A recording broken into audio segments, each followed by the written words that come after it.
નમસ્કાર વિદ્યાર્થી મિત્રો.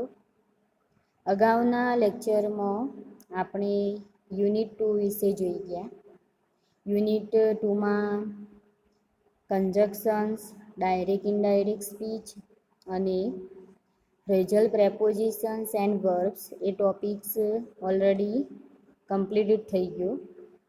Now I am going to teach you Unit 1 poem Where the Mind is Without Fear by Rabindranath Tagore. તો મિત્રો તમારે જુઓ યુનિટ 1માં 3 વાર્તાઓ ભણવાની થશે અને 3 કાવ્યો ભણવાના થશે. તો એમાંનું જે પ્રથમ કાવ્ય રહ્યું તમારું, જેનું નામ છે where the mind is without fear, જે રવિન્દ્રનાથ ટાગોર દ્વારા લખવામાં આવેલું છે. તો મિત્રો જુઓ, where the mind is without fear એનો ગુજરાતી અર્થ શું થશે કે જો મગજ નિર્ભય છે. બરાબર. તો અહીંયા જોઈએ રવિન્દ્રનાથ ટાગોર આપણને કેવા માઇન્ડની વાત કરી, આપણું માઇન્ડ કેવું હોવું જોઈએ એ ડિસ્કશન્સમાં આપણે જોઈશું. First of all, we know about Rabindranath Tagore. He was born on 7th May 1861 to Debendranath Tagore and Sarda Devi in the Jorasanko mansion in Kolkata. He was the youngest son of among 13 children. He was also a child prodigy as he started penning down poems at the age of 8. તો મિત્રો જુઓ, રવિન્દ્રનાથ ટાગોરનો જન્મ 7મી મે 1861માં કલકત્તાના જોરાસાંકો mention એટલે હવેલી, એ જોરાસાંકોની જે હવેલી હતી કલકત્તામાં આવેલી હતી, એમનો જન્મ થયેલો હતો. અને એમના પિતાનું નામ દેવેન્દ્રનાથ ટાગોર અને માતાનું નામ શારદા દેવી હતું. એમના ફેમિલીમાં જે 13 ભાઈ બહેન હતા, એમાં સૌથી યંગેસ્ટ સન હોય તો એ રવિન્દ્રનાથ ટાગોર હતા.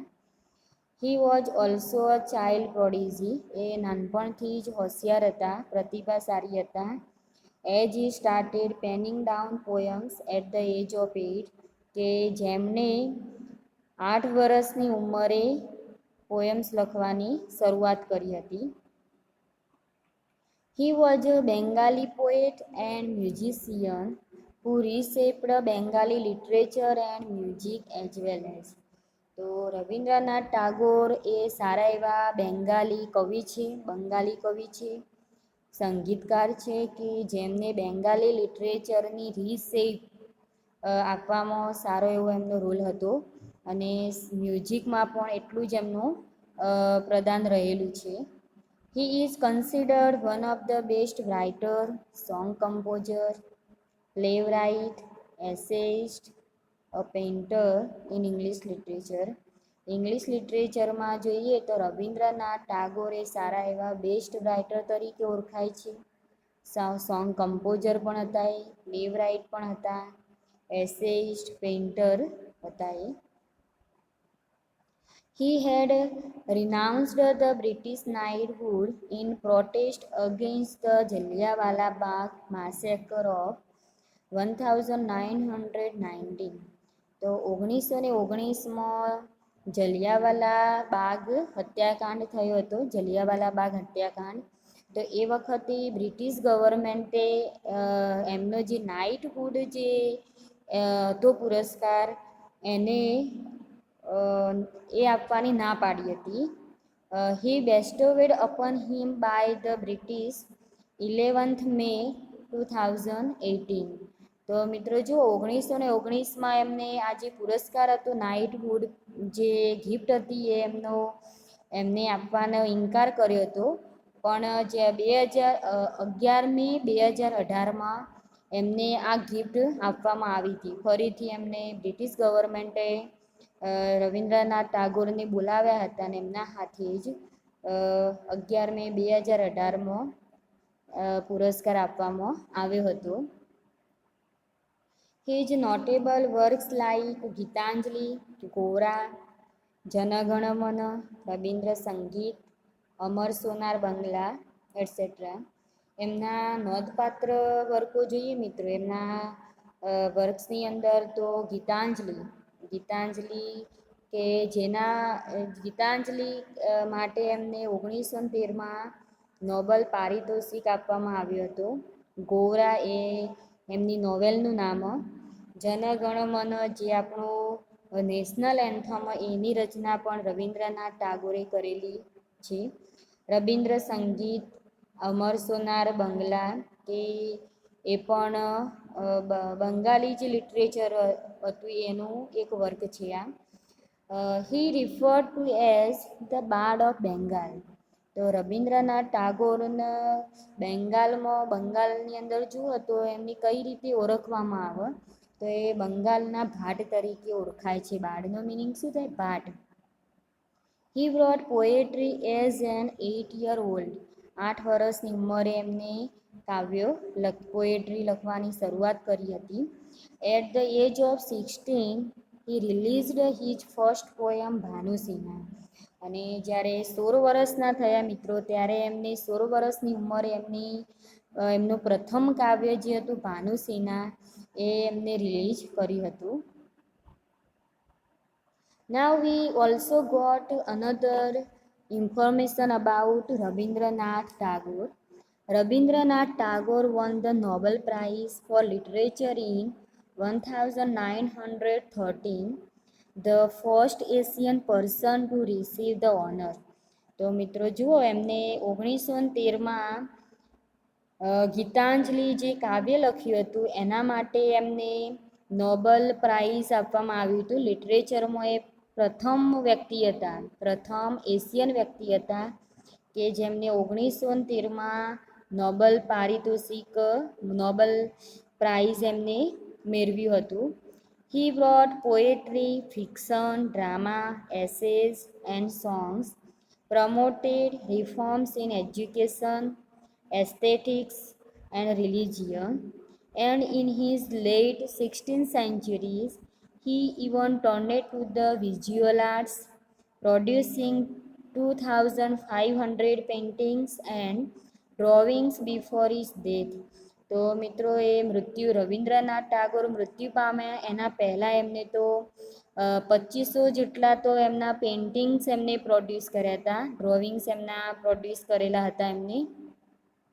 અને બીજું એમનું તમે જુઓ કે એમને સારા એવા કાવ્યો લખ્યા હતા, ફિક્શન, ડ્રામા, એસે, સોંગ્સ એમને લખ્યા હતા. અને રિફોર્મ બી એમને કર્યું હતું એજ્યુકેશનની અંદર, એસ્થેટિક્સની અંદર અને રિલિજિયનમાં. He died on 7th August 1941, 80 aged, Calcutta. તો 7 ઓગસ્ટ 1941માં 80 વર્ષની ઉંમરે રવિન્દ્રનાથ ટાગોરનું કલકત્તામાં નિધન થયું હતું. મિત્રો જુઓ, રવિન્દ્રનાથ ટાગોરનો રીચ ફેમિલીમાં બ્રિંગઅપ થયેલું હતું. એમનું ફેમિલી રીચ હતું. અને 7 ઓગસ્ટ 1941, 80 વર્ષની ઉંમરે કલકત્તામાં એ મૃત્યુ પામ્યા હતા. Now we see the lines of poems where the mind is without fear. તો મિત્રો જુઓ, તમારી આ પોએમ્સ જે રહી એની અંદર 11 લાઈનો આપેલી, 11 લાઇન્સમાં આ પોએમ્સ લખાયેલી. અને રવિન્દ્રનાથ ટાગોર દ્વારા સારી રીતે અહીંયા કહેવાય કે સારા એવા અહીંયા બધા એમના વિચારો કે દેશના લોકો કેવા હોવા જોઈએ અને કઈ રીતે આપણે એમ કે જીવન જીવવું જોઈએ, એનો સારો એવો અહીંયા મોરલ પ્રોવાઈડ કર્યો છે આ પોયમની અંદર. આ પોયમ્સ આમ જુઓ તો ગીતાંજલિમાંથી લેવામાં આવેલી છે. ગીતાંજલિનું જે 35મા નંબરનું કાવ્ય હતું એ અહીંયા મૂકવામાં આવેલું. It is poem number 35 in Gitanjali. અને આ પોએમ્સમાં જોઈએ તો પર્સનલ અને યુનિવર્સલ વિચારો અહીંયા આપણને દેખાશે. First of all I read this poem.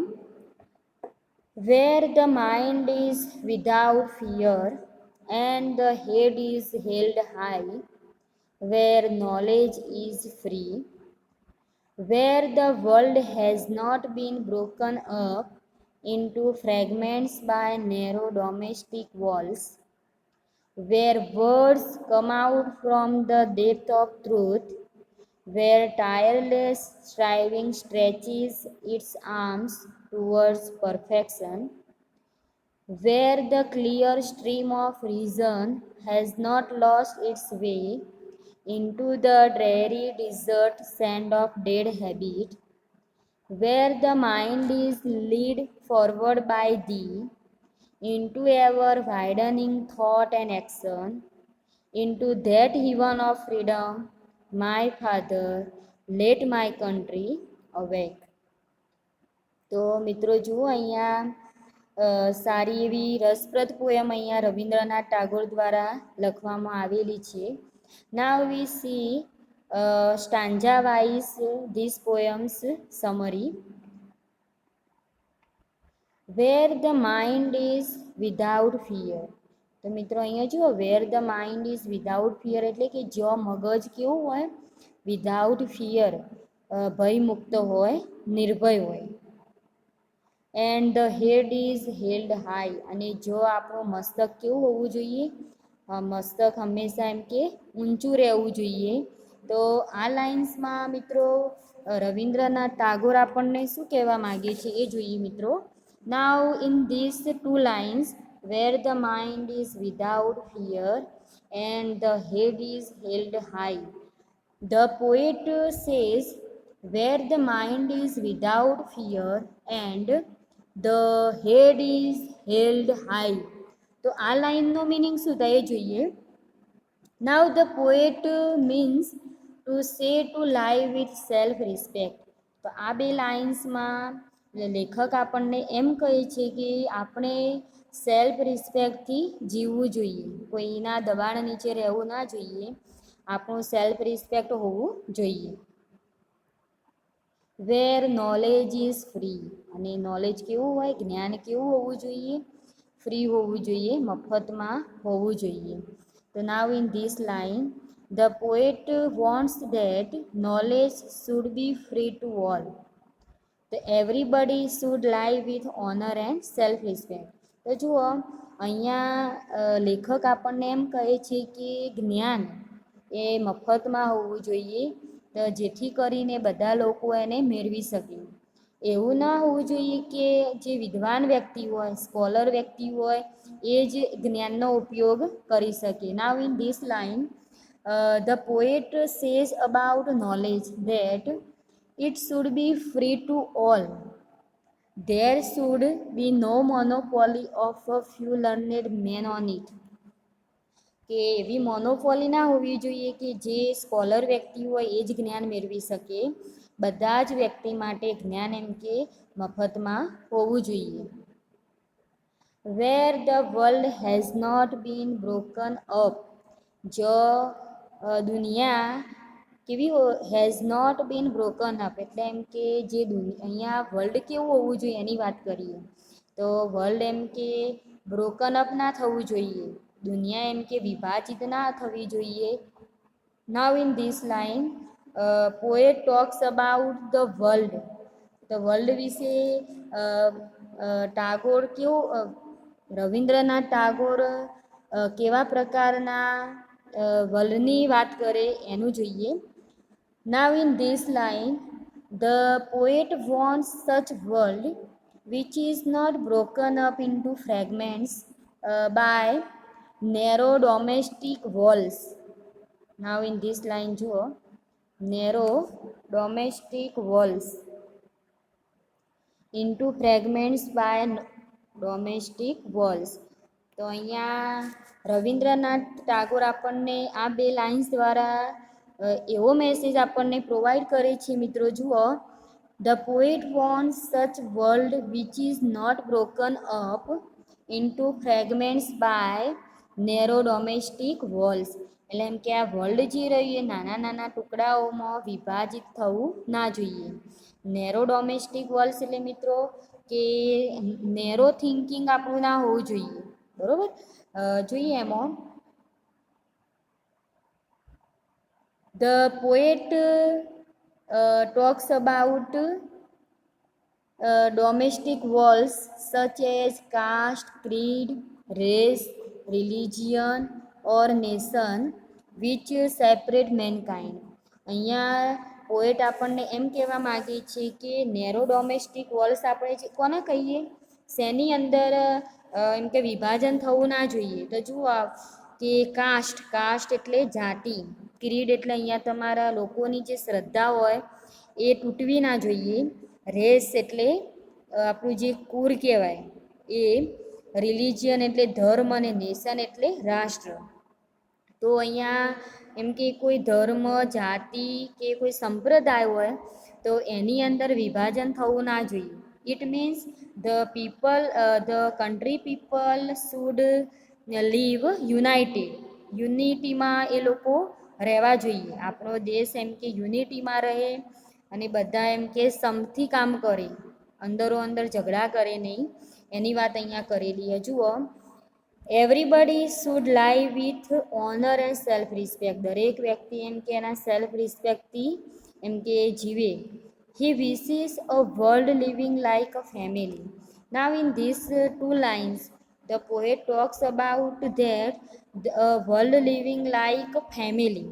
એમ કે વર્લ્ડના લોકો કઈ રીતે જીવવું જોઈએ, ફેમિલી મેમ્બર્સ હોય, આપણે કુટુંબના સભ્ય તરીકે એમ કે જીવવું જોઈએ.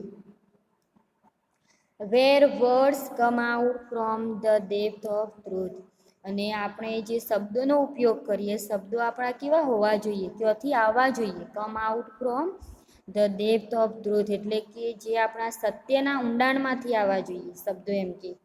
નાવ in this line the poet સેજ અબાઉટ વર્ડ્સ. અહીંયા રવિન્દ્રનાથ ટાગોર આપણને શબ્દો વિશેની વાત કરી કે આપણા શબ્દો કેવા હોવા જોઈએ. તો જુઓ મિત્રો, અહીંયા શું કે they should come from the depth of truth. આપણા શબ્દો એ સત્યના ઊંડાણમાંથી આવવા જોઈએ. Where tireless striving stretches its arms towards perfections. અને જો એમ કે અથાગ પ્રયત્નો કરવામાં આવતા હોય, ટાયરલેસ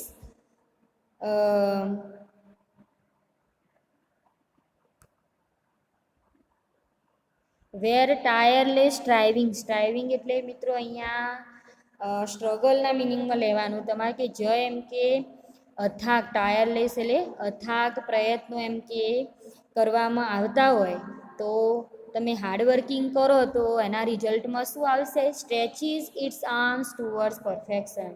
અને જે લોકો એમ કે હાર્ડવર્કિંગ કરતા હોય તો એ વસ્તુ એમને ક્યાં ખેંચી જશે, સ્ટ્રેચીસ એટલે ક્યાં એ લોકો એ ક્યાં ખેંચાશે, ઇટ્સ આર્મ્સ ટુવર્ડ્સ પરફેક્શન. એ લોકો એમ કે પરફેક્શનની દિશામાં જશે. તો નાવ અહીંયા પોએટ આપણને હાર્ડવર્કિંગની વાત કરેલી અને પરફેક્શન કઈ રીતે લાઈફની અંદર તમારે મેળવવું એની વાત અહીંયા કરેલી. Where the clear stream of reason has not lost its way into the dreary desert sand of dead habit. Now in these four lines, the poet means to say that the dear stream of reason, આપણું reason એટલે મિત્રો અહીંયા બુદ્ધિ. જુઓ, where the clear stream of reason has not lost its way. એટલે જો એમ કે આપણી બુદ્ધિ એમ કે કેવી હોવી જોઈએ, ક્લિયર હોવી જોઈએ, એકદમ સ્પષ્ટ હોવી જોઈએ, એ ગુમાવી ના જોઈએ. આપણી બુદ્ધિ એનાથી ના ગુમાવી જોઈએ. જુઓ, into the dreary desert sand of dead habit. તો અહીંયા ડ્રેરીનો DREARY ડ્રેરીનો મિનિંગ થાય મિત્રો નીરસ, બરાબર, ભયંકર. તો અહીંયા નાવ in this four lines the poet means to say that the dreary stream of reason should not lose its way into the dreary desert sand of dead habit. That is to say that Our region should not be polluted by dead and obstacle thoughts. એટલે આપણું જે region હોય, આપણી જે બુદ્ધિ હોય મિત્રો, એ એમ કે પોલ્યુટેડ થવી ના જોઈએ. પોલ્યુટેડ એટલે પ્રદૂષિત થવી ના જોઈએ, બગડવી ના જોઈએ. શેનાથી? આપણા જે ડેડ હોય, ડેડ હેબિટ હોય, એ હેબિટ એમ કે લાવી ના જોઈએ આપણો. અને આપણું રીજન કેવું હોવું જોઈએ? એકદમ ક્લિયર હોવું જોઈએ. Where the mind is led forward by thee. અને આપણું જે મગજ હોય એ કોના તરફ ફોરવર્ડ થવું જોઈએ? ભગવાન તરફ. બાય ધી, અહીંયા જે ધી શબ્દ મુકાયો એ ભગવાન માટે મુકાયો.